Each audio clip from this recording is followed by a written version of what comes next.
আমার কাজ তোর চোখে পড়ে না বুঝি? কাজ করলে নিশ্চয়ই চোখে পড়তো। যদি কঠিন সাধনা আর পরিশ্রম করতে পারো তাহলেই মেডিকেল সায়েন্স নিয়ে পড়ো।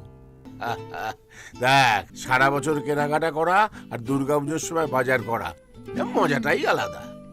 ওরে অষ্টমী দিনের ভোগ অন্যদিন খেলে কি সেই মজা পাওয়া যায়? একদম ঠিক বলেছো বাবা। হবে থাকিতে জীবন আখিতে আখিতে। আর টাকাটা? এর বেলায় টনটনে কেন টাকাটা?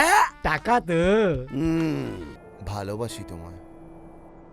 দেখুন, আমি পর হতে পারি, কিন্তু এই পরিবারকে আমি আমার নিজের মতো করে ভাবি।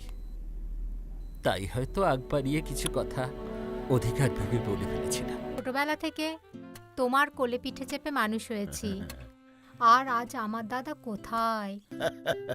না, খবরের কাগজে বেরিয়েছে ঠিকই।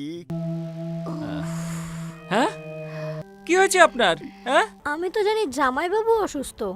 দিদির আবার কি হলো হঠাৎ করে? তোমার জামাইবাবু যেদিন প্রথম সুস্থ হয়ে অফিসে বেরোলেন, দাদাবাবু,